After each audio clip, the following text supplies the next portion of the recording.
자, 보이시죠? 네, 어, 일단 전체 화면 해놓고요.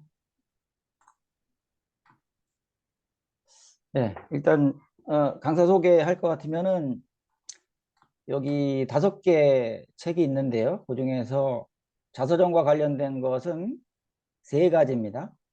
네, 중간에 있는 게 이게 이제 이론서고요. 자서전 쓰기로 찾는 행복. 그 다음에 실습서가 내 자서전 쓰기 실전북. 그리고 읽기자료 책이 자서전 쓰기 강사가 쓴 자서전, 이렇게 3가지가 있습니다. 제가 강의한 곳은 앞서 말씀드린 대로 이렇게 복지관이나 문화센터, 도서관, 뭐 대학 이런 데가 많이 있고요. 그 다음에 방송 출연은 여기 말고도 몇 군데 더 있습니다. TV에 3군데, 라디오에 3군데 그렇게 했고요. 우선은 그 자서전의 유형을 좀 살펴볼 필요가 있는데, 사진 자서전도 있고 텍스트 자서전도 있겠죠. 그 다음에 여기다 하나 더 더한다면은 영상 자서전, 그렇게까지도 생각할 수가 있는데, 보통 이제 집체 교육으로 이렇게 강의식으로 하는 강좌에서는 보통 텍스트 자서전을 제일 많이 하죠. 글을 쓰면서 이제 치유 효과까지 누릴 수 있는 그런 자서전을 공부하고 그렇게 지도를 합니다. 근데 이제 이게 어려워하시는 분들이 있기 때문에 사진 자서전으로 그냥 대체하는 경우도 있어요. 그러면 이거는 이제 방법은 가장 쉽지만 다 하고 나서 이제 남는 게 별로 없는 거죠.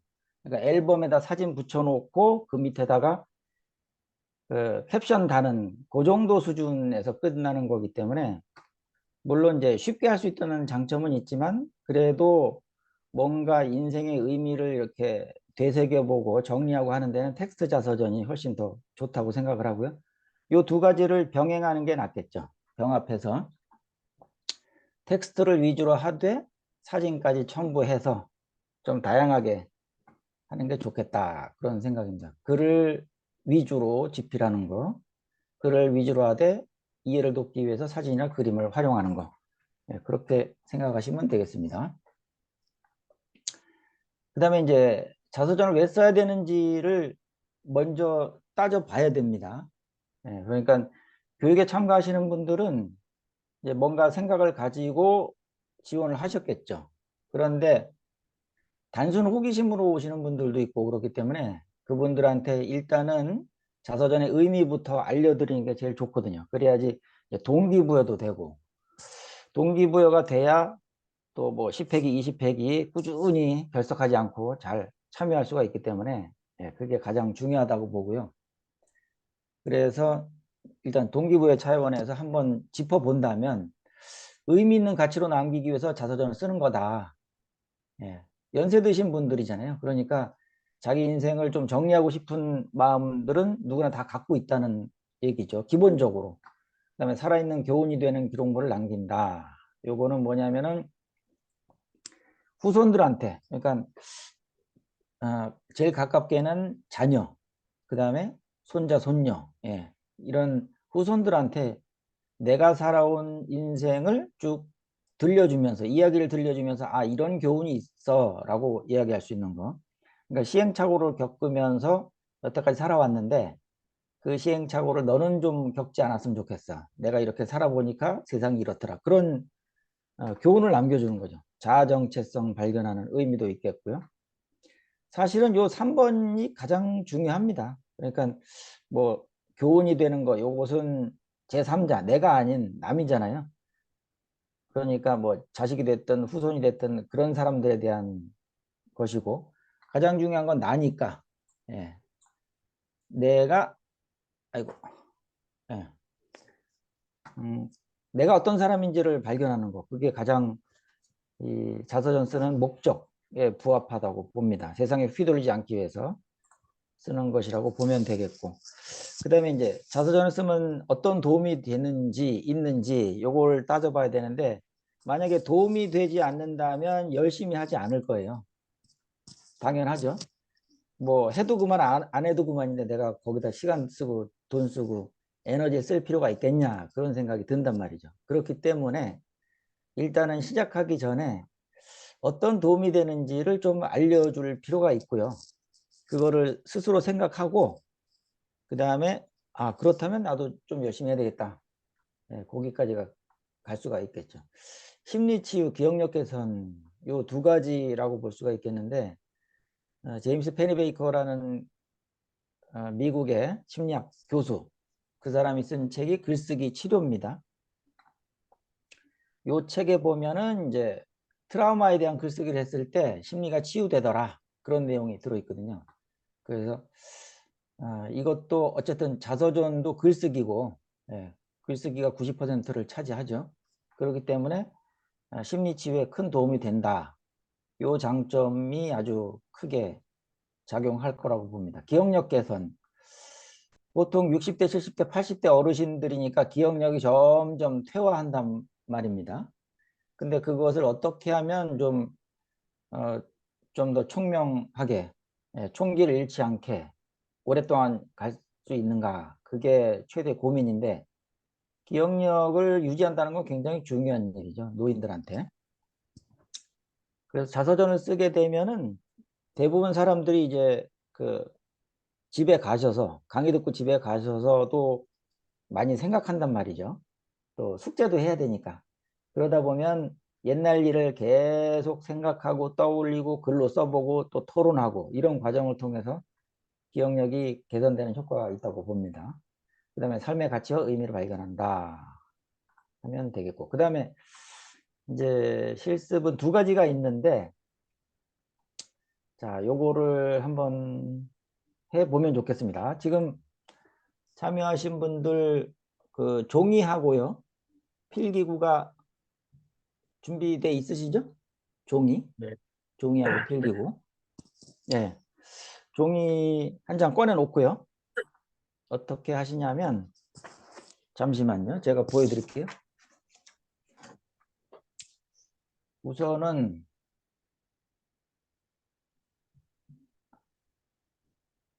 네, 고향집 그리기를 먼저 할 텐데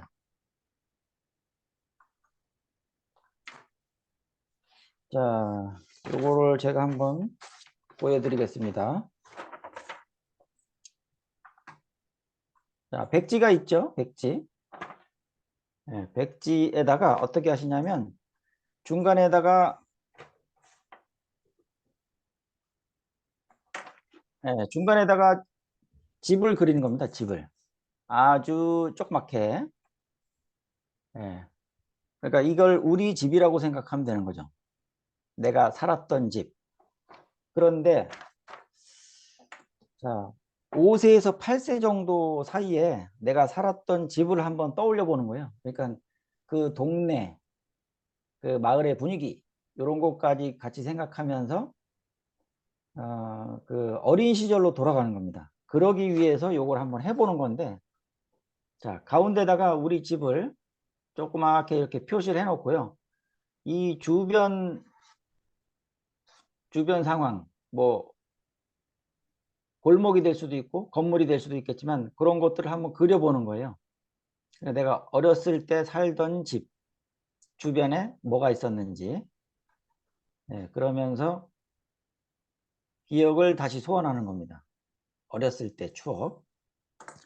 자, 요거는 이제 시간이 좀 걸리기 때문에 지금 계속 진행할 수는 없고 이런 게 있다는 거 정도 알려드리고요. 근데 사실 요 굉장히 간단한 실습인데 이걸 하고 나서 우리 수강생분들이 과거의 기억을 많이 찾아내시는 분들이 있어요. 어렸을 때 추억. 자, 그리고 그 다음에 이제 두 번째 한번 보겠습니다. 인생 곡선 그래프인데 요것은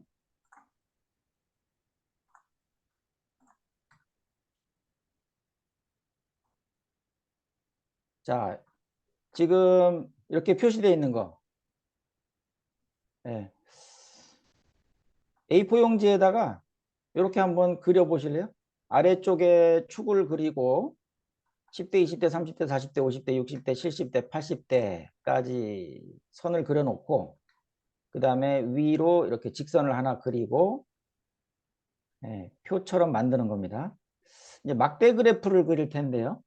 막대 그래프로 어떤 식으로 그리냐 하면 자, 내가 살아온 전체 인생을 한번 쭉 살펴보는데 지금 내 나이가 60이다, 내 나이가 70이다 했을 때 여기까지가 해당이 되겠죠. 그러면은 전체 인생 중에서 제일 전성기였을 때가 언제였는지를 한번 생각해 보는 거예요. 그러면 40대가 최전성기였다 그러면 40대 제일 높은 자리에다가 점을 딱 찍고요. 굵은 점을 찍고 그 다음에 30대는 어땠는지, 20대는 어땠는지, 10대 때는 어땠는지, 50대, 60대 때는 어땠는지를 한번 비교를 해보는 거예요. 그래서 높낮이로 표시하는 겁니다.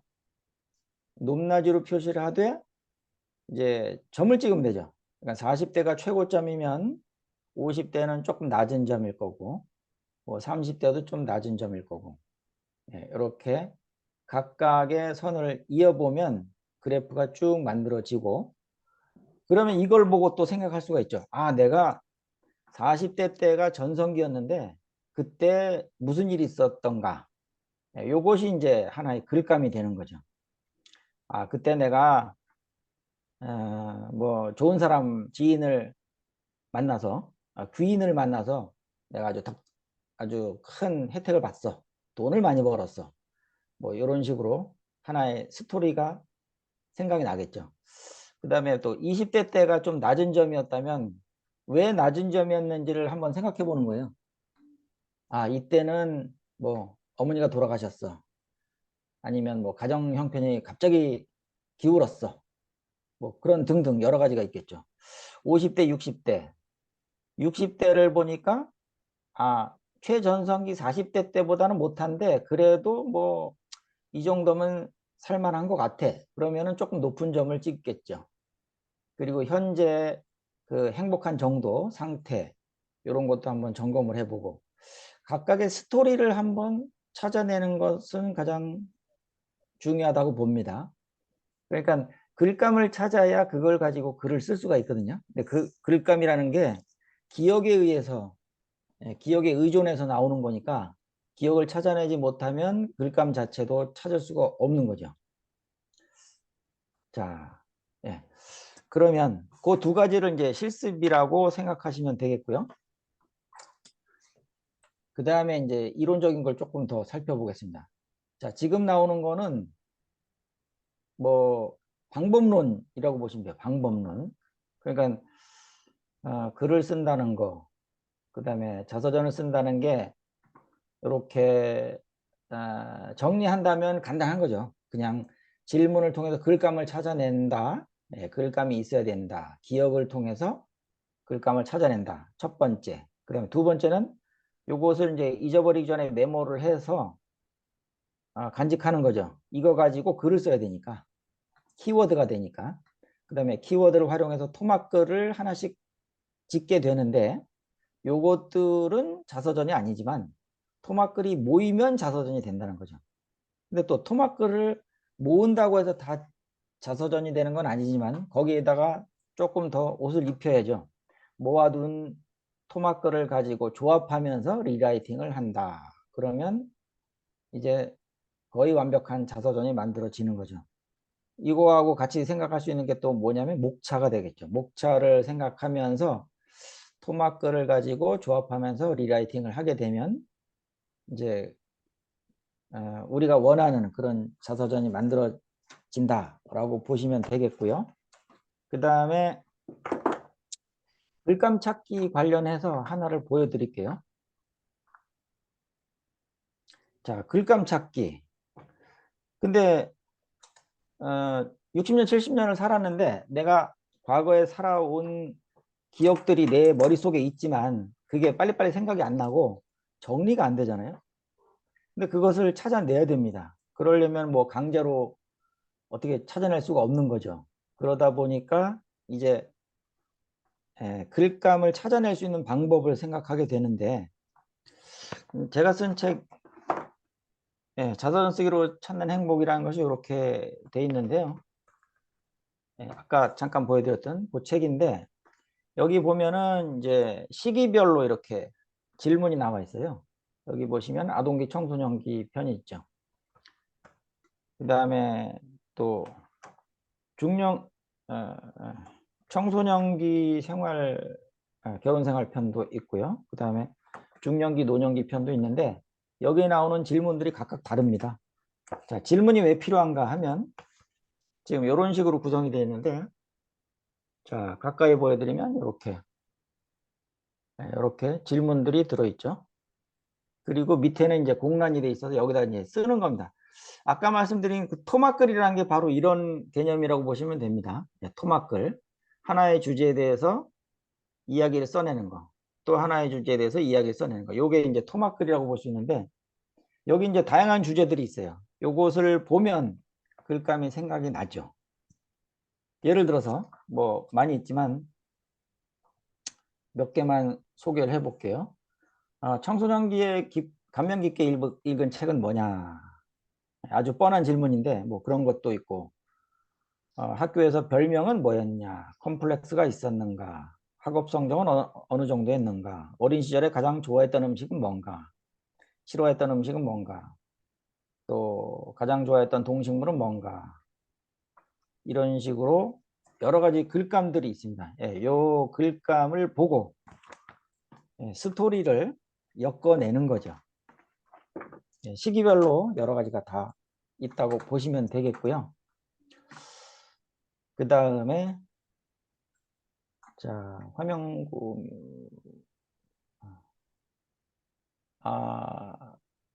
지금 화면이 뭐가 나가죠? 제 얼굴이 지금 나가죠? 네, 따로 화면 공유 안 됐어요. 화면 공유. 잠깐만. 화면 공유. 화면 공유.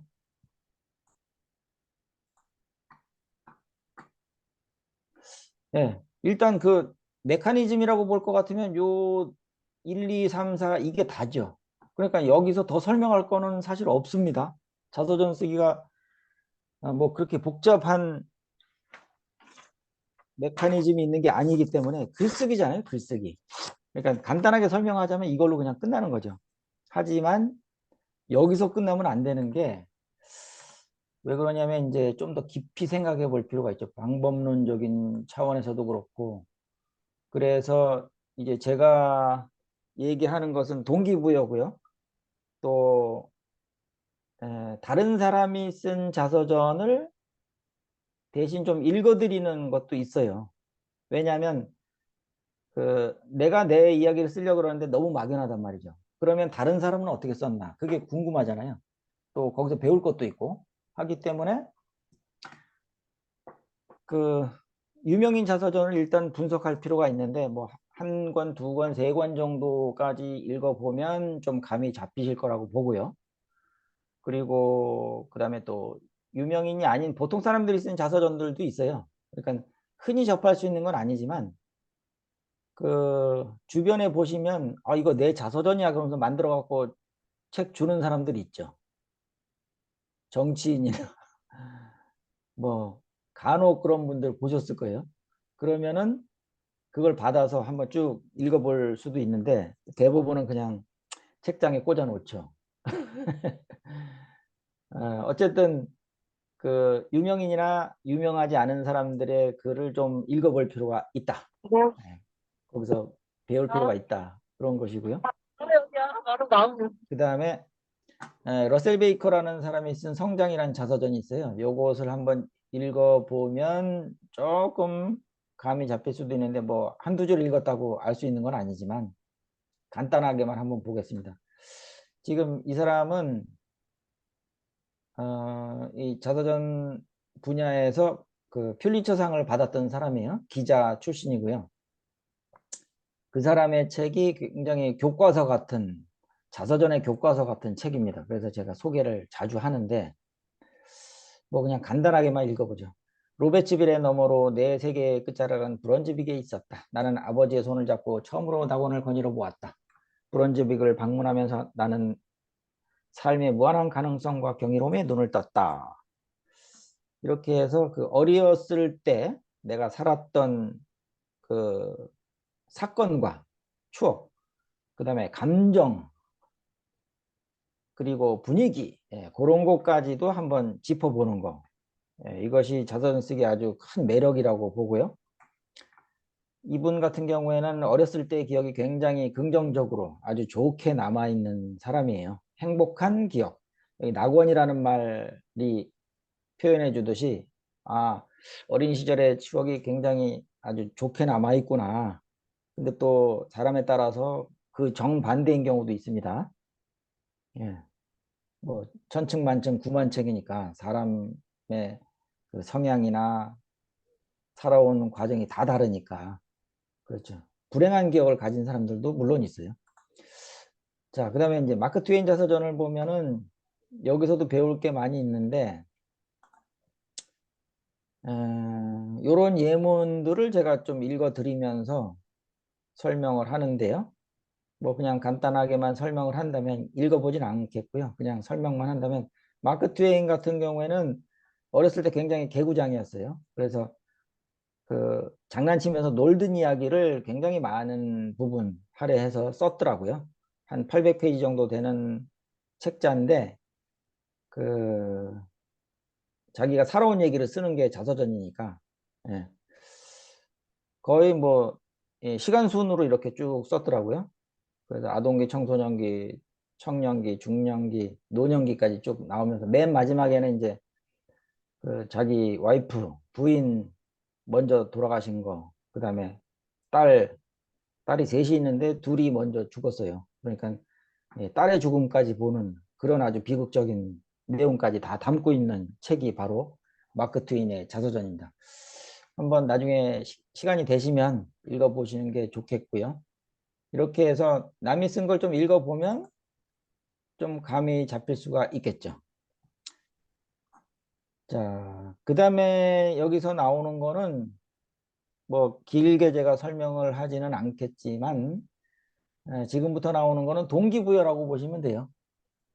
자서전을 왜 써야 되는지, 어떤 의미가 있는지 그런 거를 따지는데, 우리 수강생들한테 이게 꼭 필요하다고 생각을 해서 합니다. 그리고 아까 보여드렸듯이 다시 한번 앞으로 가볼게요. 자서전에서 그야말로 엑기스로 설명할 내용은 요게 답니다. 1, 2, 3, 4 요게 다, 이게 다예요. 여기서 더 나갈 건 없어요. 하지만 어, 그냥 뭐 방법만 안다고 해서 되는 건 아니잖아요. 그렇죠? 이렇게 이렇게 쓰면 됩니다. 뭐 그 얘기는 누가 못 하겠어요? 하지만 이걸 이제 실천하고, 또 여기에 이걸 실제로 글을 써서 책을 편집해 가지고 책이라는 결과물까지 나오게 하기까지는 굉장히 여러 가지 작업들을 해야 되는 거죠. 근데 그 과정 자체가 복잡한 게 아니기 때문에 설명은 이걸로 다 만족한다고 보고요.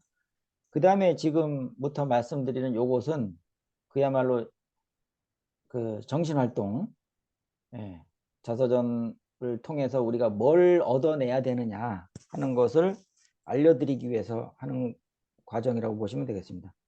소크라테스는 검토되지 않는 인생은 살 가치가 없다 그랬는데, 여기서 이제 검토되지 않는 인생이라는 말이 무슨 말이냐, 그걸 우리가 생각해 볼 필요가 있죠. 검토되는 인생도 있고 검토되지 않는 인생도 있는데, 검토를 한다면 뭘 검토해야 될 것이냐. 이 소크라테스가 말한 거는 아무래도 인생의 의미를 검토해 봐라, 그런 의미였던 것 같아요. 그다음에 버나드 쇼도 아주 의미심장한 얘기를 했죠. 우물쭈물하다가 내 이럴 줄 알았지. 죽은 다음에 그 후손들이 나의 묘비명에다가 이렇게 써달라고 했을 때 후손들이 이렇게 묘에다가 적어놨단 말이죠.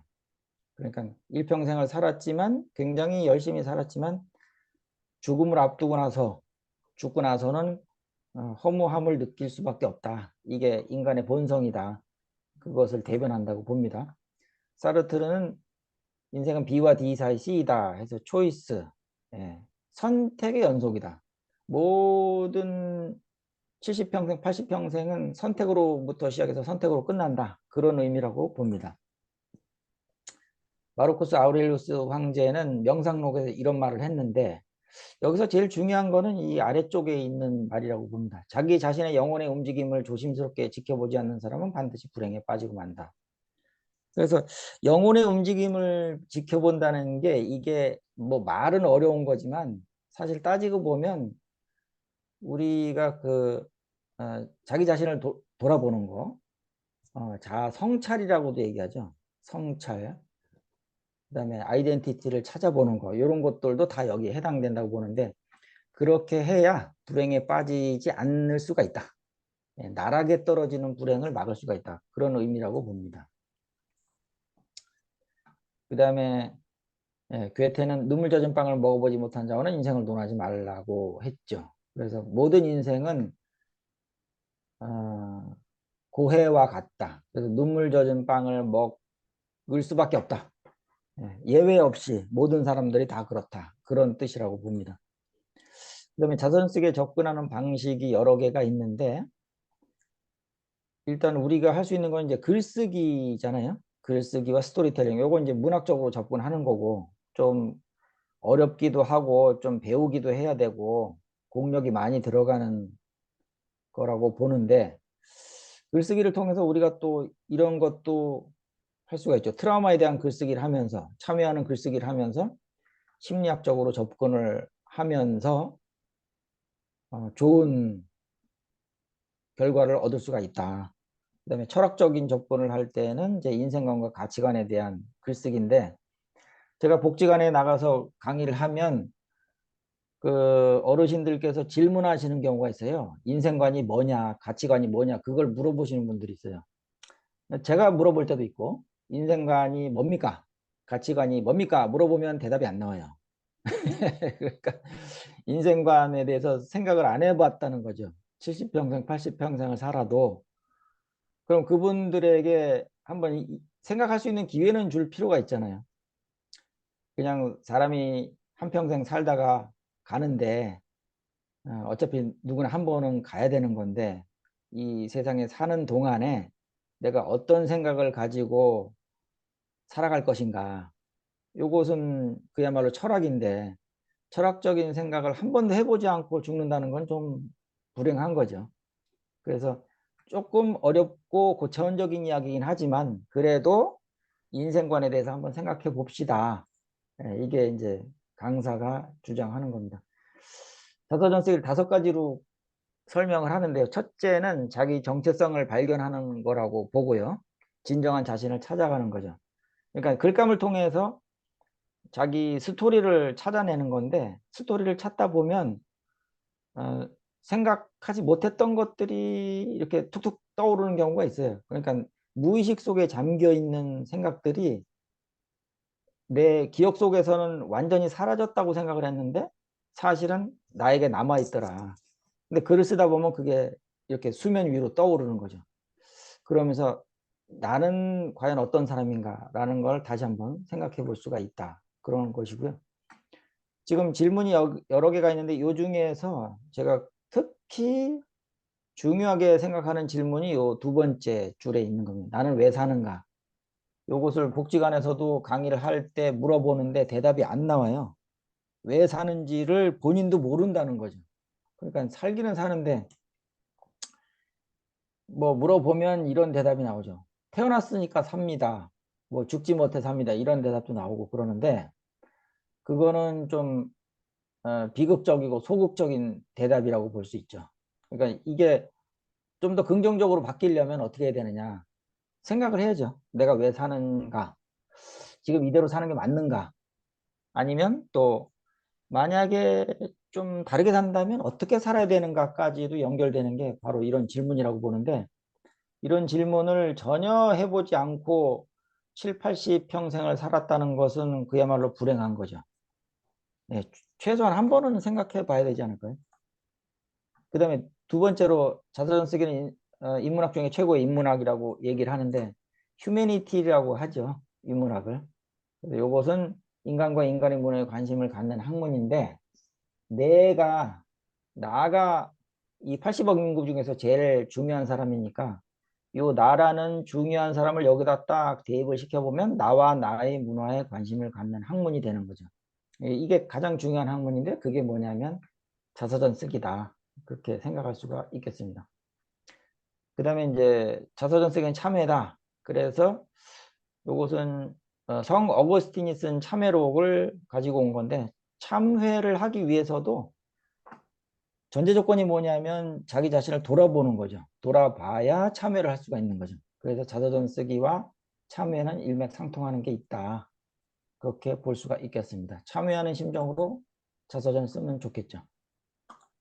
프랭클린 자서전 또 예를 들 수가 있겠고 자서전 쓰기는 치유다, 힐링, 힐링과도 연결이 됩니다. 그래서 제임스 페니베이커가 그런 결과를 얘기를 했죠. 하루에 15분 내지 20분 동안 적어도 3, 4일 계속 심리적 외상의 경험에 대해서 글로 쓴다면 정신적 건강에 현저한 변화를 일으켰다는 증거는 갈수록 증가했다. 그러니까 긍정적인 변화가 있었다. 글쓰기를 통해서 심리가 치유됐다. 그런 뜻입니다. 그 다음에 이제 자서전생은 인생의 중간 점검이다. 이것은 제가 이야기한 게 아니고 모 병원의 정신과 의사가 한 말입니다. 자신이 어떻게 살아왔는지 차분하게 정리하는 것은 과거를 회고하면서 현재의 나를 들여다보는 재구축 과정과 유사하다. 리컨스트럭션. 다시 세운다는 거죠. 그래서 인생 2막, 뭐 두 번째 인생 그런 말들을 많이 하는데 자서전을 쓰면서 이제 재구축을 한다는 거죠. 자서전을 쓰는 시점을 전후하여 인생은 전반전과 후반전으로 나뉜다.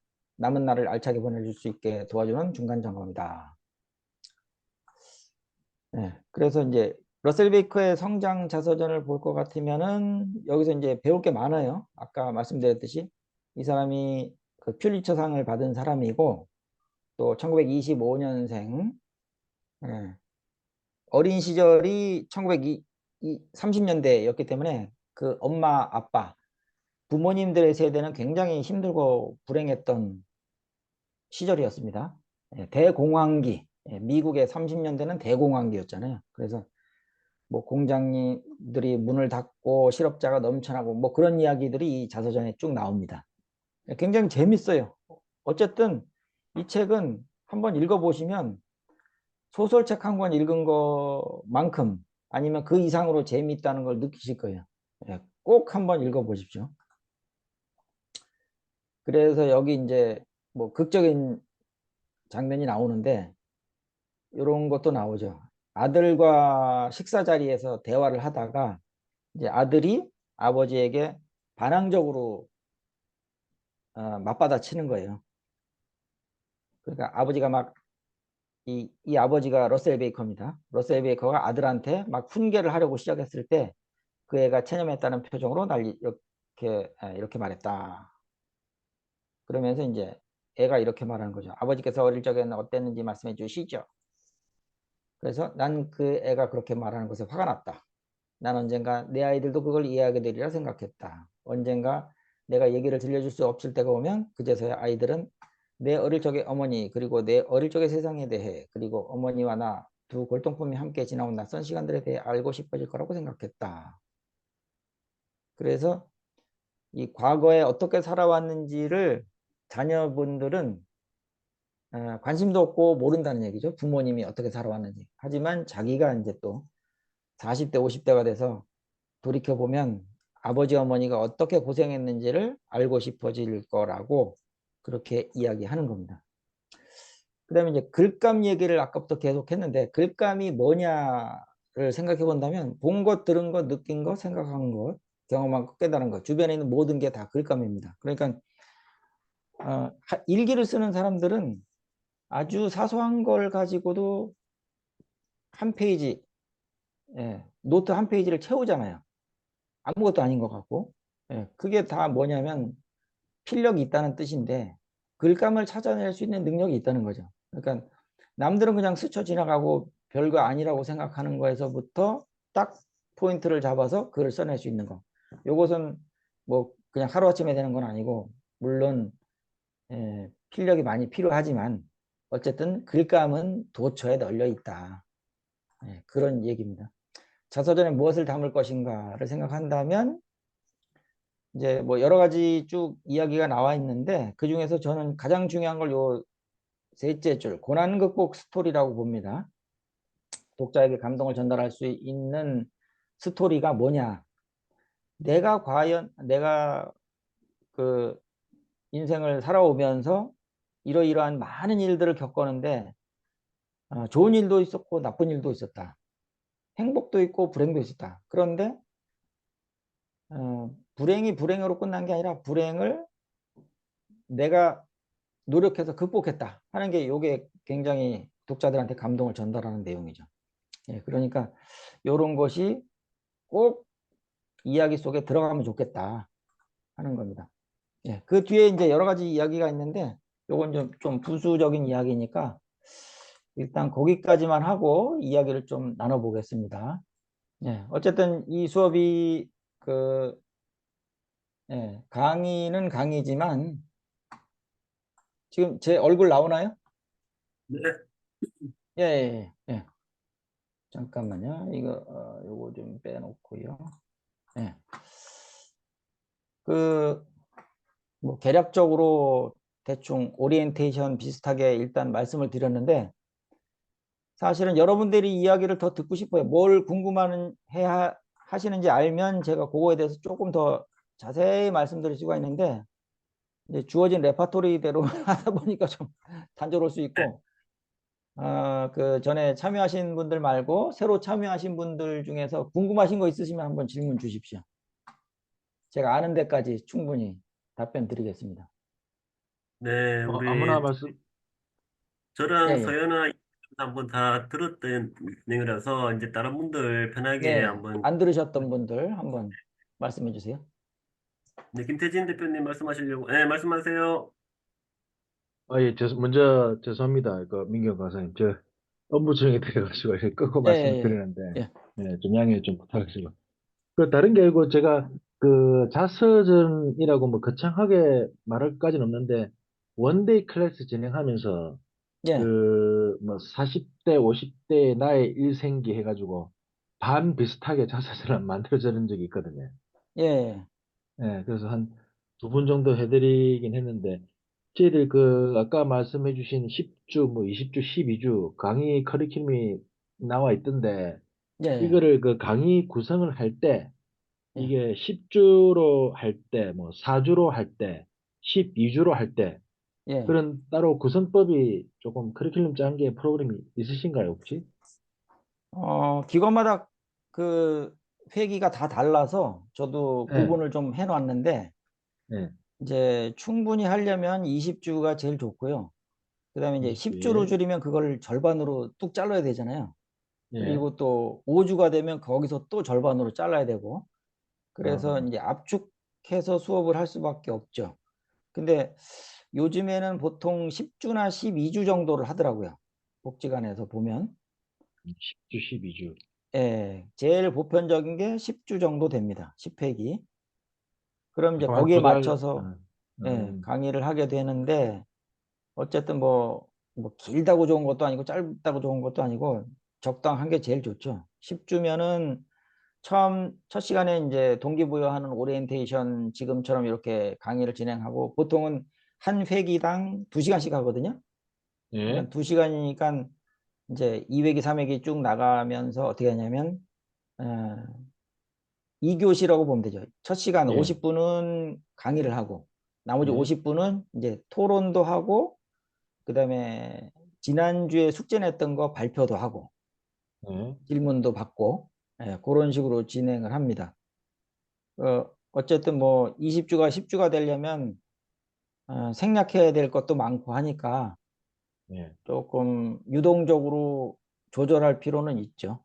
예, 뭐 이야기할 거는 많은데 그거를 다 할 수는 없고 근데 10주 정도 하더라도 뭐 숙제 많이 내주고 또 결과물 받아서 또 이렇게 상담해드리고 예. 피드백 드리고 하면은 뭐 가능하다고 봅니다.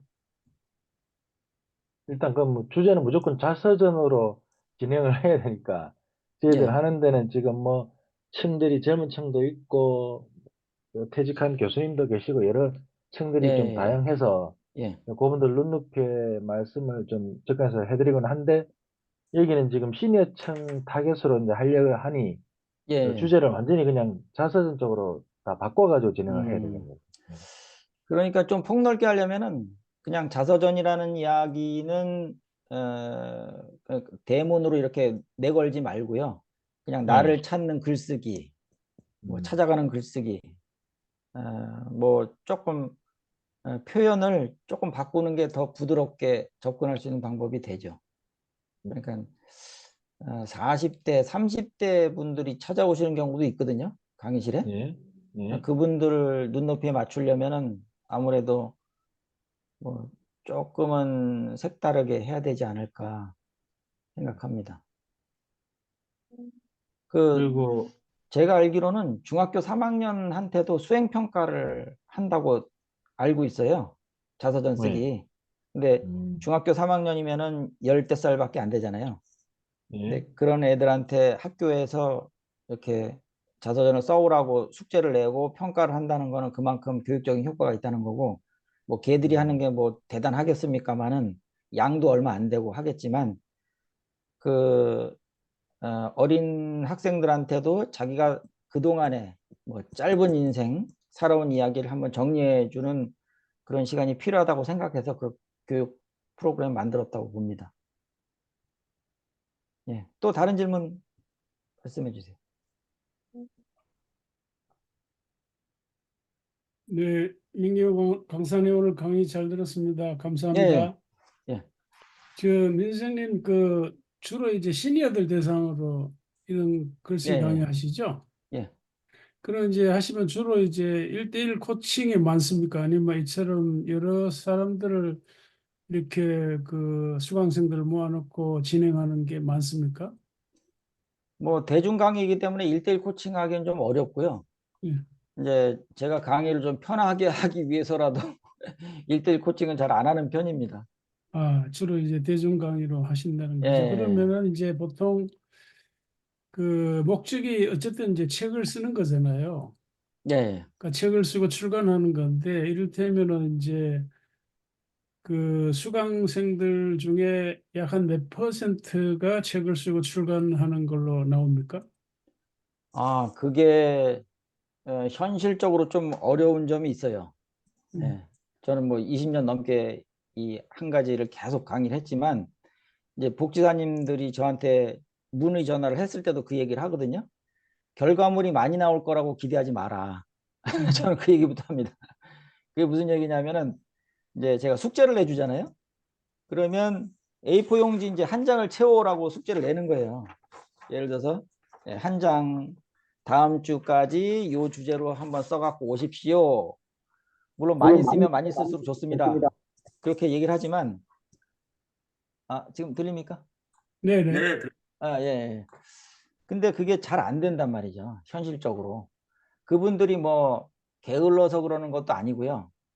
뭐 실력이 안 돼서 그러는 것도 아니고 실력이 있는 분들도 그거 글을 쓴다는 게 그렇게 만만치가 않아요. 저도 글을 30년을 썼는데 지금도 새로운 글을 쓰려고 하면 머뭇머뭇합니다. 예. 음. 그러니까 일반적인 보통 할아버지 할머니들이 찾아오시는데 그분들이 글을 쓸 수가 있겠어요. 그러니까 현실적으로 굉장히 어려워요. 네, 그러니까 그러니까 이제 일주일에 사실 예, 네, 글 쓴다는 게 참 쉬운 일이 아닌데 예, 이제 민선님께서 20년이 동안 이제 참 긴 세월이 적은 세월이 아니잖아요. 이 긴 세월 동안 한 가지를 이렇게 해 오셨는데 종합적으로 본다면 이를테면 한 10명 정도 수강을 한다 그러면 10명 예. 중에 한 몇 명 정도가 책을 출간합니까? 제일 성공했던 케이스 먼저 말씀드리면은 강남도서관에서 2016년, 2017년에 결과물이 아주 좋게 나왔어요. 제일 성공한 케이스만 먼저 말씀드릴게요. 그때는 이제 총 22분이 글을 내셨어요. 그러니까 종강까지 간 분이 22명이라고 보는 게 맞죠. 그런데 이제 그분들이 적게는 10페이지, 많게는 50페이지까지 분량되는 거를 내셨어요. 글을. 그러니까 처음에 글을 낼 때는 뭐 A4 용지 그 사이즈로 내셨겠죠. 그걸 편집해서 책을 만들었을 때 결과물로 봤을 때는 이제 책 기준으로 10페이지에서 50페이지가 돼서 22명 거를 다 묶었더니 780페이지가 넘는데 너무 많으니까 그걸 둘로 나눴어요. 그래서 상하권으로 1, 2권으로 해서 출판을 했습니다. 그러니까 맥시멈 최고로 따진다면은 책으로 50페이지 정도가 제일 많은 것 같고 아니면 한 10페이지 정도 적게는 그 정도라고 봅니다. 그러니까 그 10페이지라고 하면 저도 책을 만드는 사람이니까 잘 알아요. 10페이지면 5장이잖아요. 5장. 종이 5장. 종이가 이렇게 얇잖아요. 종이 5장이면 몇 미리가 나오겠어요? 1미리도 안 나온단 말이죠. 이걸로 책을 만들 수가 없잖아요. 그러니까 합본을 하죠. 합본. 10명이면 10명의 글을 모아서 한 권의 책으로 만든다. 주로 이제 그게 제일 일반적인 거고 또 그런 한계점이 있기 때문에 얘기 나온 김에 말씀드릴게요. 아까 그 사회자님이 말씀드렸던 그 미니북이 바로 요건데 요것이 지금 하드카바 손으로 만든 하드카바입니다. 요게 지금 64페이지짜리예요. 64페이지. 굉장히 작죠. 손바닥만한 크기인데 지금 이렇게 64페이지 분량으로 만들려면 A4 용지 12페이지면 돼요. 12페이지. 그러니까 제가 강의 나갔을 때 10회기를 하면은 한 10페이지 정도가 만들어지잖아요. 꾸준히 쓰신 분들은 뭐 그 정도 분량이라고 보시면 되죠. 또 이게 작기 때문에 글자가 많이 안 들어가요. 그런 장점이 있죠. 글자가 많이 안 들어가니까 결국은 페이지가 확 늘는 거고 A4로는 12페이지밖에 안 되지만 이걸로는 60페이지가 된단 말이죠. 그러니까 A4 기준으로 하면 곱하기 5를 하면 돼요. 그러면 이 정도 두께가 나오니까 요 카바까지 카바도 두께가 있잖아요. 그러면은 괜찮단 말이죠. 요렇게. 요거는 지금 내가 만든 길 해서 민경호 지음으로 해서 그냥 샘플로 만든 건데요. 제가 써놓은 그 자서전이 있습니다. 뭐 이런 식으로 보여드릴까요? 젊었을 때 사진 이런 거 넣어가지고 이렇게 샘플로 만들었는데 뭐 나름대로 그냥 보기 괜찮은 그런 소책자라고 보시면 됩니다. 소책자. 그러니까 일반적인 책자 크기하고 비교해 보면 이렇게 되죠. 요것이 일반적인 책자고 요것이 지금 보여드린 하드커버 책자잖아요. 그러니까 글을 아무리 적게 써도 이런 방법으로 만들면 결과물까지는 낼 수 있다. 그 정도 말씀드릴 수가 있겠습니다. 근데 이제 강사님 주로 이제 종이책을 내셨나요? 그 전자책은 안 내셨나요? 저는 종이책 위주로 합니다. 제가 그 그 아마 알겠습니다. 출판사도 하고 있으니까요. 강사님 하시는 쪽은 주로 이제 복지관 등에서 이제 본인이 부담 안 하고 하는 분들은 또 그럴 수 있는데 어째 저희는 돈을 받고 민간에서 할 거기 때문에 예. 다 의지를 가진 분들이 아마 비용 내고 참여를 한다는 생각이 들죠. 예. 김태진 선생님이 질문하셨는데 잠깐만요. 다시 한번 볼까요? 질문. 거기 위에 구절한 대표님 질문도 좀 받으시겠어요? 아, 뭘 눌러야 되죠? 여기서 아까 구절한 밑에 대표님께 밑에 채팅을 채팅? 누르면 됩니다. 채팅이요? 채팅, 밑에, 채팅. 밑으로, 채팅. 밑으로 채팅해. 네네. 잠깐만요. 처음 이야기 풀어가는 노하우가 있을까요? 버스 안에서 미라 끄고 있는데 양해 부탁드립니다. 처음 이야기 풀어가는 노하우. 강의할 때 말씀하신 거죠? 자서전 강의할 때? 이야기 풀어가는 노하우. 뭐, 이 주제가 자서전 쓰기다 보니까 어쨌든 이제 인생 이야기로 시작을 합니다. 뭐,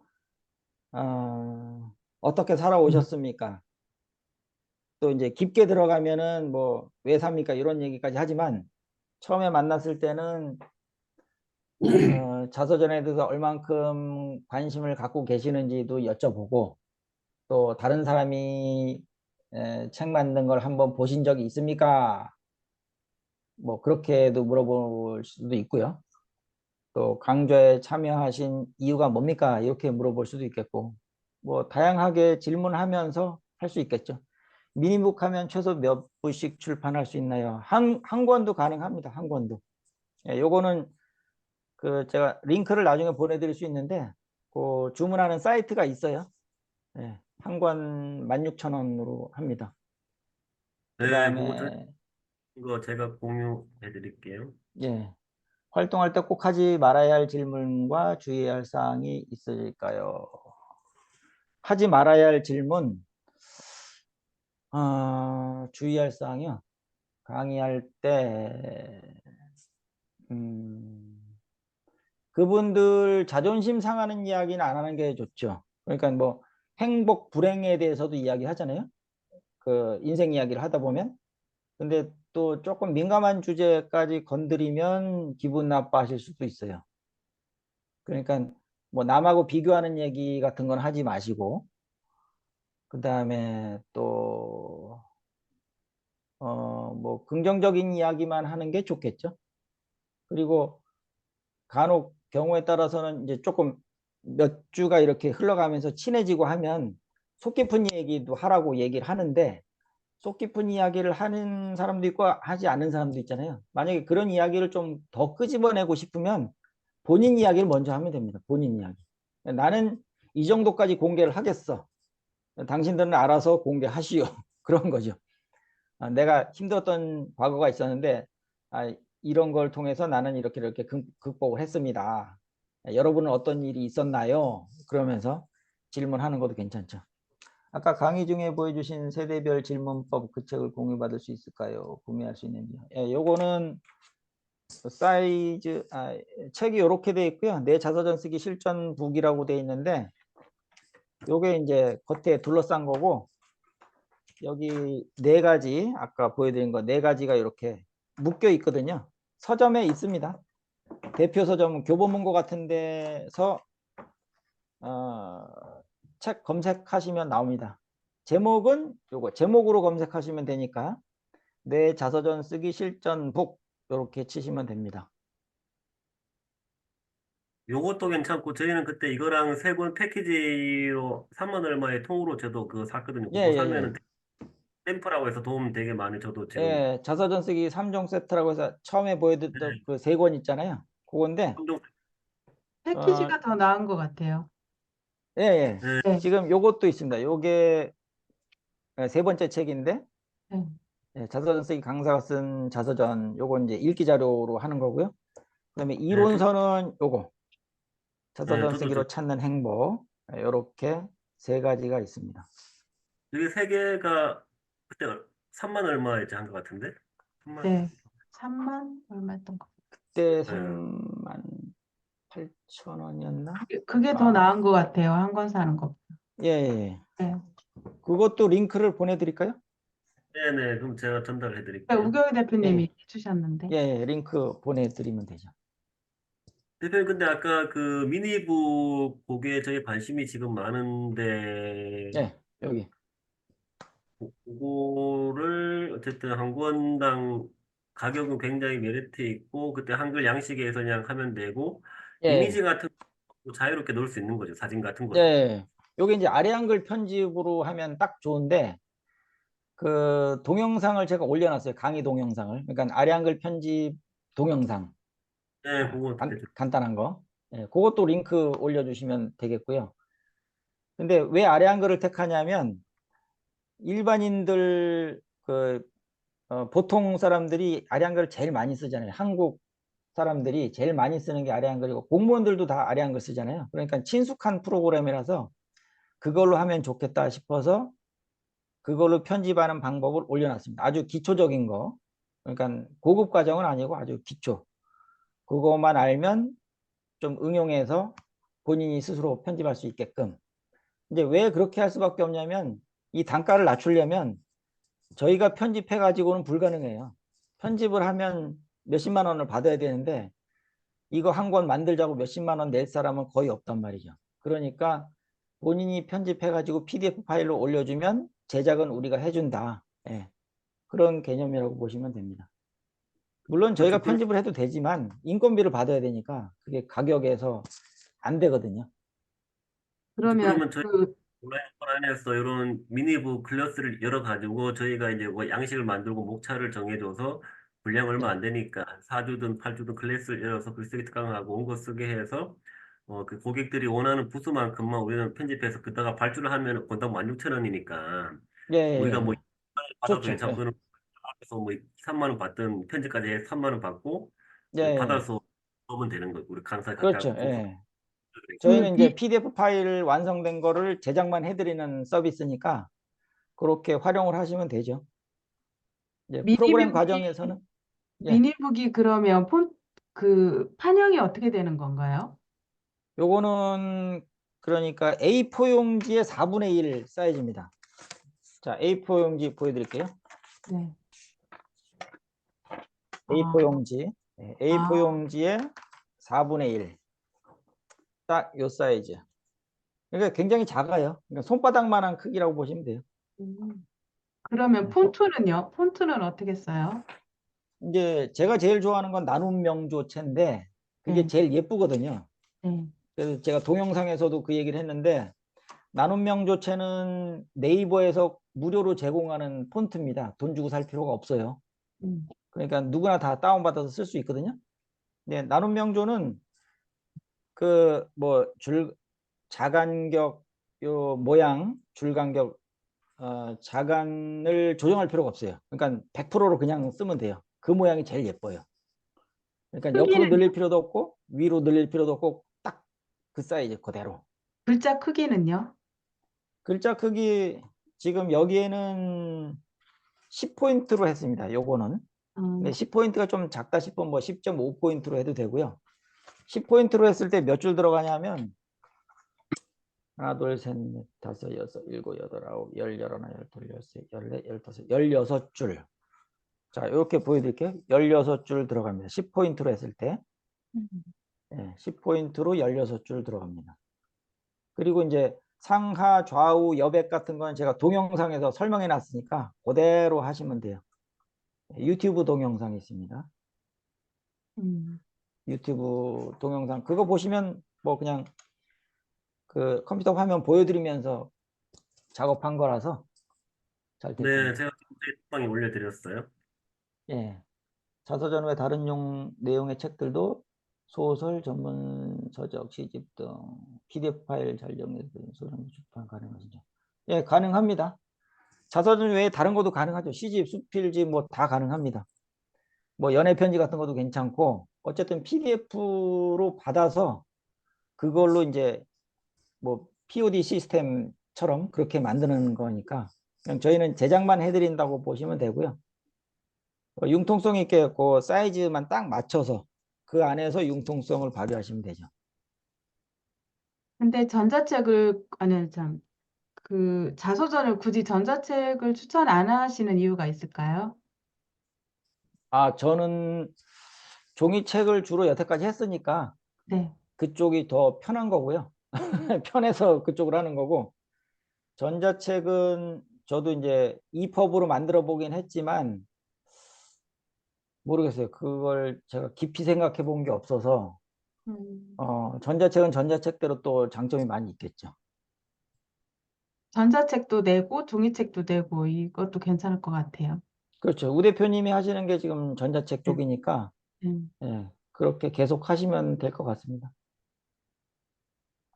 그리고 한 가지 질문이 있는데요. 예, 예, 어, 이제 자서전 쓸 때 제가 지금 선생님 거 책을 지금 읽고 있는 중인데 아직 끝까지는 못 봤거든요. 예, 예. 이제 자서전 쓸 때 만약에 이제 그 작가분이 50대다. 예. 그러면 50대가 미래에 나는 60대는 마무리하면서 60대는 70대는 뭐 이제 나는 어떻게 마무리하면서 삶을 살겠다. 뭐 이런 형태도 들어가나요? 아니면 내가 지금 살고 있는 이 나이까지만 쓰는 건가요? 아, 그 미래까지 담는 거는 이제 미래 자서전이라고 하죠. 그래서 그 중학생들한테 그걸 과제로 내주는 경우도 있고요. 아까 말씀드렸듯이 중3 학생들한테 쓰는 자서전이라는 게 이제 과거도 있겠지만 미래까지 포함해서 쓰는 자서전이고, 또 책도 나와 있더라고요. 미래 자서전이라고 해서 그런 책도 좀 참고해 보시면 되겠고, 제가 주로 하는 거는 이제 실버 노인분들이기 때문에 주로 다 이제 과거에 대한 이야기만 하는 거죠. 물론 이제 미래까지 포함하면 더 좋겠지만, 제가 지금까지 살아온 나이 연령대까지만 해서 그게 예, 마무리가 되는 형태로 쓰는 건가요? 그렇죠. 그 이제 제가 설명할 때는 그렇게 합니다. 보통 학교에서 국사, 세계사, 역사를 배울 때 역사 배우는 이유가 뭐냐? 역사 배우는 이유는 과거에 우리 조상들이 어떻게 살아오면서 실수를 하고 또 성공을 한 그 전례가 있으니까 그걸 일단 배우자. 배우면 이걸 가지고 이제 미래 계획을 할 수가 있다. 그렇기 때문에 과거를 배우는 거다. 그게 이제 역사 배우는 이유잖아요. 그거와 마찬가지로 자서전도 내가 살아온 것을 면밀히 검토를 해보고 정리를 하면 그 다음에 이제 답이 나올 거다. 앞으로 이제 그 남은 인생 뭐 10년이 될지 20년이 될지 그거에 대한 계획을 그때부터 이제 세울 수가 있다. 그런 거죠. 그냥 막연하게 계획을 세우려 그러면 보통 뭐 퇴직자 같은 경우에도 퇴직하고 나서 그때부터 계획 세우려 그러면 굉장히 막연하거든요. 뭘 해야 되나, 뭐 자격증을 따야 되나, 뭐 그렇게 우왕좌왕 하시는 분들 많은데, 그러지 말고 퇴직 전에 55세, 60세 정도 됐을 때 자서전을 한번 남겨보면 퇴직 후에 내가 어떻게 할지 방향이 잡힐 거다. 예, 그런 이야기도 합니다. 뭐 미래에 대한 내용도 본인이 원하면 앞으로 어떻게 살고 싶다 이런 것도 뭐 넣어도 뭐 안 되는 거는 아니죠. 그렇죠. 충분히 가능하죠. 예, 네, 한 넣으면 꼭지 좋죠. 한 꼭지 정도는 그렇게 넣어도 괜찮을 것 예, 같아요. 예. 뭐 그죠? 안 되는 건 아니니까요. 자유롭게 쓰시라고 말씀을 드립니다. 누구한테나 다. 대표님 아까 그 핸디 미니북은 그 사이즈 그런 형태 한 가지 우선 있는 거죠. 뭐 아, 예. 지금 제가 요것은 이제 처음으로 사이즈를 정해 놓은 거고요. 그래서 요 사이즈고, 어, 기존의 단행본 크기, 요것도 만들 겁니다. 아직은 요 단계까지 안 갔기 때문에 요거는 소개를 못 해드리는데, 일단 여기서부터 시작해서 이거보다 큰 사이즈까지 같이 하려고 합니다. 표지가 하드지인가요? 하드지예요? 예, 하드커버. 아, 하드커버구나. 예. 하드커버라 해서 이렇게 두께가 나오는 거죠. 소프트 아, 커버하면 두께가 안 나오니까, 요 이제 두께를 늘리는 효과는 네. 소프트일 때는 안 되는 거죠. 음, 그리고 어, 이 이거 다 손으로 만든 거거든요. 핸드메이드로 풀 발라서 만든 건데, 그렇게 할 수밖에 없는 이유가 있어요. 보통 이제 하드커버로 만드는 양장제본, 보통 양장제본이라고 하는데, 그거는 기계로 작업해야 됩니다. 원래.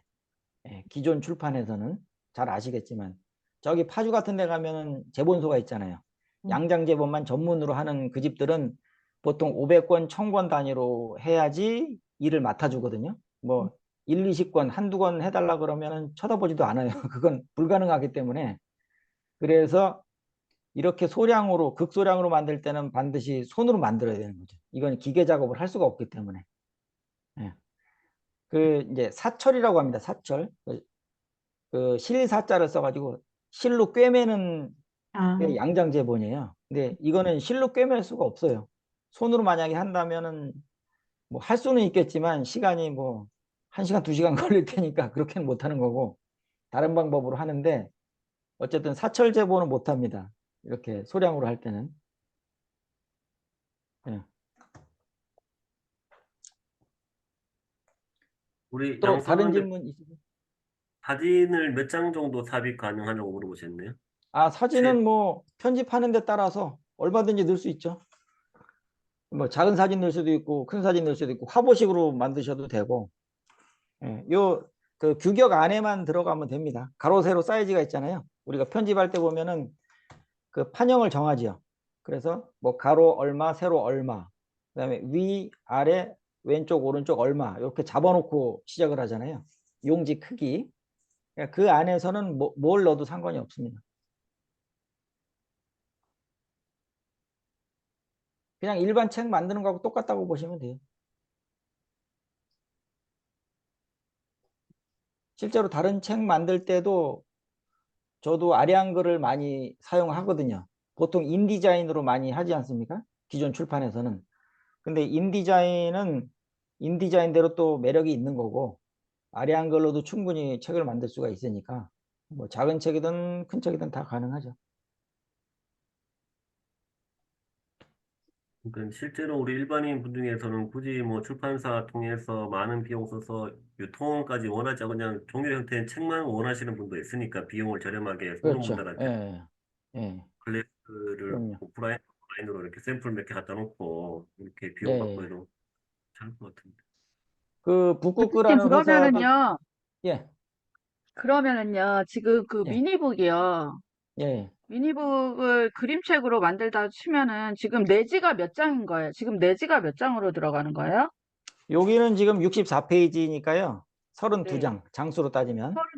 32장, 예. 32장이면은, 근데 일단 크기는 그러면은, 작다고 보셔야 돼요. 크기는. 크긴 작아요. 예. 그게 지금 몇 센치, 몇 센치죠? 105에 148입니다. 아, 105에, 예. 그러니까 아까 보여드렸던 대로 요거, 10.5. 예. 예, 요거 보시면 돼요. 4등분한 거. 예, 요 4등분. 요 크기예요. A4 용지의 4분의 1 크기. 음, 되게 작은 사이즈예요.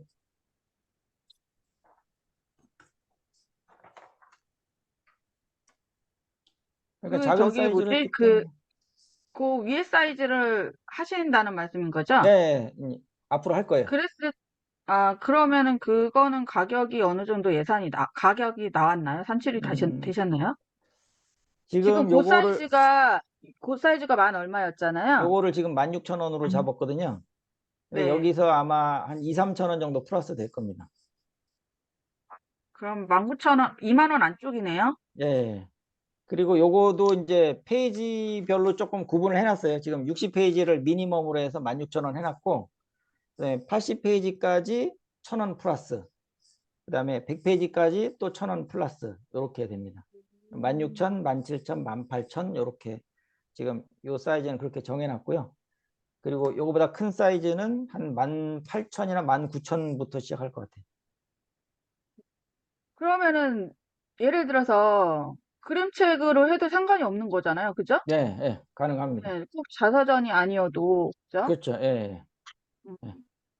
그러니까 단행본이 신국판이잖아요. 네. 보통 소설책 크기 신국판. 예, 요 크기만큼 할 수 있어요. 일단은, 어, 유통은 되지 않고, 그렇게 주문 제작하는데 그 예, 금액이라는 말씀인 거죠? 그렇죠. 예, 네네. 오케이, 오케이. 그러니까 우리는 소량 저거는 제작. 하고 전자책도 그 원고로 같이 편집해서 출판을 그건 우리가 이제 뭐 추가 비용 받고 하면 되는 어차피 글이 있으면은 뭐 예, 저건 수량용으로 이제 원하는 만큼만 본인이 사면 되는 거고 전자출판도 같이 하면 되고 예, 근데 오히려 저런 핸디북은 그냥 이렇게 만들어 보는 거에 또 그냥 이렇게 기념이 있지만 오히려 사람들이 내가 조금 2, 3천 원 더 부담하더라도 종이책 그런 사이즈 이제 넘기기 좋고 그런 것도 수요가 있지 않을까 저도 이제 해보면서 또 파악해 봐야겠지만 예, 그런 예, 것도 예. 근데 예, 그것도 만약에 신국판을 저희가 원하시는 분들도 꽤 있을 거예요. 근데 음, 지금 예, 예. 미니북 같은 경우 폰트가 작아서 그 아, 어르신들이 보려면 좀 잘 안 보일 것 같아요. 글자 자체를 많이 넣지는 못하는데, 음. 이제 보기는 괜찮습니다. 나중에 이제 실물을 보시면 아시겠지만, 이렇게 좀 아기자기하게 이렇게 이야기하게 들어가 있어요. 그러니까 일반 책하고 똑같은데 그냥 크기만 돋보기 달라. 쓰고 보면 되게 아니 10포인트나 네. 10.5포인트면 얼마든지 그냥 일반적인 책하고 똑같이 볼 수 있습니다. 저는 성경을 이렇게 다운받아 가지고 그걸 가지고 이렇게 만든 것도 있거든요. 이렇게 넘기면서 보는데 책하고 똑같이 만들 수 있죠.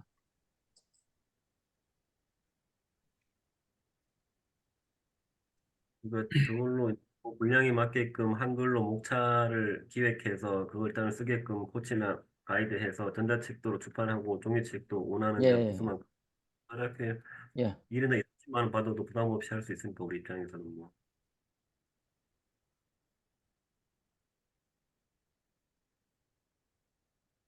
저것도 만약에 우리가 원하면은 ISBN을 뭐 한 100권 찍어서 ISBN 받아서 이 총판 통해서 유통도 가능하기도 할 수 있겠네. 총판에다 요청하면 그죠? 그거까지 혹시나. 100권이요? 가능은 하죠. 근데 단가가 좀, 아니, 단가 곱하기 100이 되니까 오히려 금액이 확 늘어날 것 같긴 해요. 만약에 16,000원이면은 100을 160인가? 곱하면 160만 원이 되니까 그럴 경우에는 뭐 그 정도 비용이라면 그냥 소프트 카바 디지털 인쇄가 더 날 수도 있고요. 가격만 따진다면. 그리고 이제 알라딘이나 교보문고에 보통 유통을 저는 교보문고에 오래 직거래를 하긴 했는데 만약 총판 통해서 이렇게 알라딘 교보 예, 등에 일단 검색되는 거에 의의를 둔다고 하면은 예. 총판에서 그 정도 소량도 받아주네 보통 총판에서 대본사 이런 데에서 총판을 요즘에는 그 받아주는 단위가 많이 줄어들어갔고요. 가능은 합니다. 음, 옛날에 뭐 초도 물량 뭐 몇백 권씩 하고 뭐 그렇게 했지만 요즘에는 책들이 그렇게 안 팔리기 때문에 초도 물량도 굉장히 많이 줄었거든요. 그리고 또 재주문하는 거는 팔린 것만큼만 주문하기 때문에 아주 소량으로 들어오잖아요. 재주문이. 그러니까 초도 물량은 많지만 재주문, 그때그때 주문하는 거는 뭐 한 권도 하고 두 권도 하고 막 그렇게 하니까 많은 양의 필요는 없죠.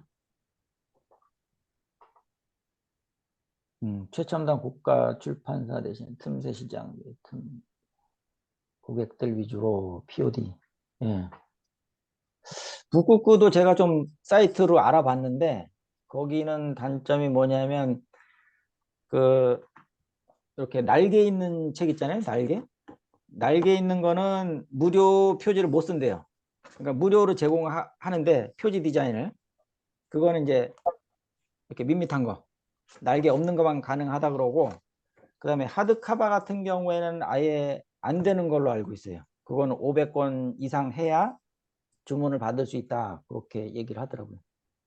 사이트에 들어가서 좀 봤습니다. 종이 질은 좋게 할 수 있는데 그게 왜 종이 질이 나쁠까요? 종이 값이 얼마 안 되거든요. 예, 종이는 그야말로 껌값인데 그걸 왜 안 좋은 종이로 쓰나? 좋은 종이 써도 되는데 전체 차지하는 비중이 얼마 안 되기 때문에 그야말로 좋은 종이 써도 비용이 많이 나가는 게 아닌데. 예.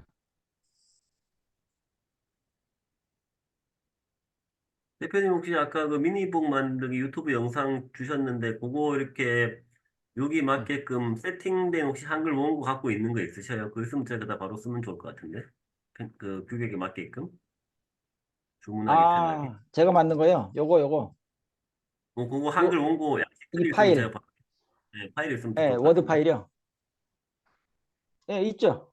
보내드릴 수 있어요. 그거 네, 그거 한글 있잖아요 한글 예, 한글 파일. 네, 그거 있으면 보내드릴게요. 제가 다 내용 넣으면 굳이 복잡하게 작업해도 되니까 그다 바로 써서 그렇죠. 그냥 예. 잠깐만, PDF로 지금. 주문하면 되는 거잖아요. 그 사이트에 가서 예, 예. 그러면 사이트에 파일을 직접 등록해야 되는 거죠. 그 파일을 등록을. PDF 파일은 저한테 보내는 방법이 몇 가지가 있는데, 이제 그 네이버에 있는 스마트 스토어에서 하실 때는 제가 뭐라 그랬냐면 그냥 이메일로 보내달라고 얘기를 했고요. 그 다음에 아이디어스에도 똑같은 게 올라가 있는데 아이디어스에서는 거기도 이메일로 보내라 그랬구나. 예. 그냥 제 메일 주소로 PDF 파일만 보내주시면 됩니다. 그리고 이거 보내주시면 제가 그다 바로 작업하면 또 수월하니까. 예. 이제 결과물로 나올 거는 PDF 파일이고 편집할 때는 아리안글 파일이고. 아리안글로 편집해서 이제 저장할 때 PDF로 바꾸는 거니까. 내 생각에 우선은 저 양치 주시면 저희가 한번 각자 개별적으로 한번 원고를 만들어서 우리가 뭐 몇 권 사서 한번 받아보고 샘플로 이제 가지고 이제 예, 예, 홍보나 블로그 보여주면서 그렇게 이제 기획을 해보면 서 우리가 만들어 봐야 감이 오니까 예, 저는 한번 저 먼저 한번 몇 권 주문해서 일단 상품 갖다 놓고 사람들 보여줘보고 반응 거 한번 들어보고 이렇게 한번 예. 해야겠어요. 제가 월요일 우리 날 우 대표님 만날 거니까 그때 요거는 이제 실무를 한번 드릴 거고요. 그리고 편집 파일은 지금 외장하드에 있는데 네, 외장하드에 있는 거를 잠깐만요. 지금 그래서 바로 한번 넣으면 되니까 사이즈 규격 나와 보낼 수 있으니까 있는지 한번 볼게요. 또 수월하게 작업을 할 수 아, 있으니까. 예. 그 수강생을 모을 때 뭐 온라인 외장하드, 이렇게 자서전 쓰기, 미니북 출판까지 전자책까지 같이 해서 예를 들어 뭐 4주나 8주 해서 글쓰기 특강, 뭐 자서전 쓰는 법을 차근차근 해서 실제로 전자책도 한번 내보고 원하는 사람들은 저거 핸디북 예를 들어 한 권당 2만 원씩 받아서 나머지 우리가 차익은 뭐 편집비라고 해서 우리가 하면 되는 거고 이렇게 해서 예, 한 30만 원 정도 해서 뭐 해봐도 좋을 것 같은데 클래스를 오프든 예, 예. 오프라인이든 한번 그렇게 한번 기획해봐야겠다. 음,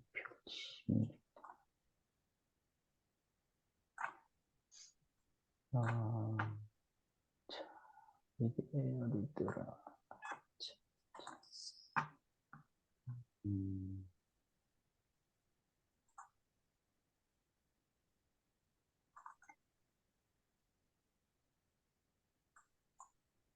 파일은 제가 좀 찾아봐야 되니까, 네네, 그 천천히 예, 뭐해. 요 방송 끝나면 제가 보내드릴게요. 따로. 저 강사님, 요거 좀 다른 질문인데요. 예, 아까 그 책 파는 거 보니까 스마트 스토어를 통해서 그 예, 판매하시도록 되어 있는 것 같은데요. 예, 예. 그 스마트 스토어는 그 정상 기준이 어떻게 됩니까? 어, 수수료요. 네이버 수수료. 아니, 수수료도 수수료지만은, 예, 뭐, 이를테면 이제 매월 정산하는 거죠. 그렇죠. 근데 매월 제가, 자동으로 정산해 주는 거죠. 예, 예. 그러니까 이제 제가 얼마, 스마트, 그러니까 판매가에 뭐, 이를테면 이제 뭐, 5만 원 이상 돼야 정산한다, 10만 원 이상 정산해야 그런 건 한다. 아니에요. 그런 기준이 수시로 없, 정산해 줍니다. 그러니까 얼마라도 한 권 팔리면 정해진 날. 팔리는 대로 예, 만 정산, 원이라도 정산해 줍니다. 자동으로 정산이 되는 겁니까? 예, 예, 그럼요. 계좌로. 예, 음, 등록된 계좌로 보내줍니다. 음, 그렇게 안 하면 장사를 못 하죠. 그 사람들이 신뢰가 떨어지기 때문에. 예, 아니, 이제 아이디어스도 다른 마찬가지고요. 데는 보니까 뭐, 일정 금액이 이상이 돼야 정산해주는 그런 기준이 아, 있어가지고, 요새 그러면은 안 되죠. 여기, 불만이 많아져서. 여기는 한 권이 판매되더라도 예, 바로 그냥 계산해준다 이거죠. 예, 예. 음, 그런데 거기 그러면 이제 상품을 올릴 때 예를 들면 그 책을 출판을 하면 이제 뭐 출판사가 이제 여러 경우가 있잖아요. 예. 그러면 이제 그 책을 그러니까 자유롭게 그 등록할 수 있나요? 출판사가 달라도? 스마트 스토어예요. 네네. 스마트 스토어에 책 등록하는 거는 어렵지 않습니다. 아니 그거는 출판사가 달라도 뭐 어느 출판사라도 자유롭게 등록이 되나요? 예, 예. 저희도 출판 등록이 있잖아요. 그러니까 그러니까 ISBN하고 뭐 저기 서점에도 내놓고 다 하는데 그거에 더해서 스마트 스토어까지 할 수 있는 거죠. 그러니까 개인이 이제 등록하는 거죠. 예, 개인도 할 수 있고 회사도 할 수 있고 다 할 수 있습니다. 음, 회사는 이제 사업자 등록 제출하면서 하는 거고 음, 개인은 또 개인대로 뭐 그 온라인 판매 그 구매 안전 뭐 그런 거 제출해 음. 가지고 하는 거고요. 강사님은 직접 하시는 건가요? 예. 음, 거기 이제 회원으로 등록이 돼 있으니까 그 상세 페이지 만들어 갖고 올리면 딱 등록이 됩니다. 그러니까 거기 이제 강사님은 보니까 뭐 책방망 뭐 돼 책 있던 만들기 공방. 그리고 책 만들고 공방 그게 예, 스마트 스토어 이름입니까? 예, 아, 강사님 스마트 스토어 그 방 이름인 거죠? 예, 예, 맞아요. 아, 예. 거기 이제 등록된 게 몇 개 있습니다.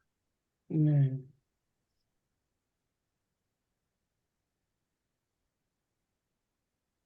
우 대표님도 스마트 스토어 활용하십니까? 옛날에는 실제로 대량 등록 몇천 개 했다가 그거는 지금 안 하고 있고 요즘에는 이제 결제 받을 때 스마트 결제 받아봤는데 그거는 6% 수수료대 가고 정산이 늦게 돼가지고 지금은 다른 어플 결제 선생 쓰니까 요즘에 스마트폰은 그걸로 결제를 안 받고 수수료 더 많이 떼가니까 6% 떼가니까 아, 거기는 또 그 뭐야 마진이 적은가 보네. 걔들이 수수료 좀 많이 떼고 요즘에 결제 선생이라는 거 카드 결제 받으면 그거는 0. 몇 프로밖에 안 떼가 정산도 한 3일은 바로 들어오고 되게 편해 결제 시스템이 음, 굳이 스마트 스토어를 쓸 필요성을 못 느끼고 있고. 음, 근데 제가 아이디어스도 하고 있는데 아이디어스는 굉장히 많이 뜁니다. 거기는 22%까지 뛰고 지금 이제 6월 달부터 15%로 내린다고 하는데 문제가 많이 있어요.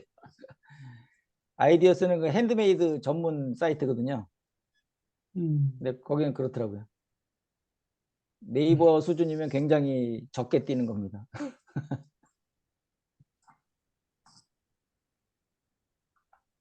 네.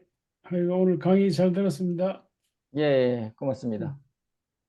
일단은 월요일 날 제가 저 샘플을 받아보고 일단 양식 주시면은 예, 일단은 저희들 각자 다 뭐 한번 그 양식에 맞춰서 한번 샘플로 몇 번 만들어 보고 이거를 갖고 있으면서 우리가 오프든 오프라인이든 요거 줌 수업할 때 이걸 활용해서 그 분명히 이런 뭐 크든 작든 뭐 이런 핸디북처럼 종이책을 또 실물로 지고 하시는 분들이 계시니까 부담 없이 그때 우리가 잘 활용하면 예, 좋을 것 같아요.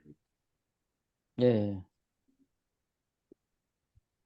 하다가 또 그걸 ISBN 유통까지 원하시는 분들 그때 가서 조금 더 주문 더해서 하다 보면 그때 가서 또 이제 그 논의를 해보면서 해야죠. 예, 그렇죠.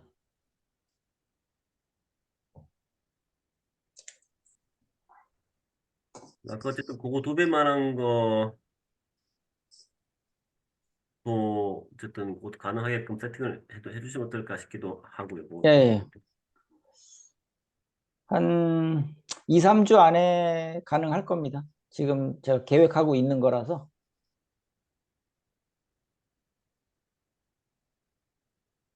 아, 김종태님 메시지 남겨주셨네요. 예, 감사합니다. 그러니까 저도 아무래도 종이책에 대한 문의가 많이 오는데 또 출판사 보통 1,000권 몇백 이렇게 얘기하면 사람들이 대부분 막 엄두를 못 내니까 이렇게 가볍게 한번 그렇죠. 시작 돈이 많이 한 들죠. 3만 예, 원 이렇게 수 1, 20만 원, 30만 원 이렇게 해서 하면은 또 그분들도 예, 그게 또 의미가 있는 거니까. 예, 예. 그렇죠. 네. 일단 그거 어쨌든 한글 그거 편집 때 양식 있으면 그것도 좀 예, 부탁드리겠습니다. 예, 예. 예, 보내드리겠습니다. 네. 그래서 거기에 오면 일단은 저부터 또 빨리 한두 권 해서 한번 샘플로 한번 만들어 보도록 하겠습니다. 예, 예. 네.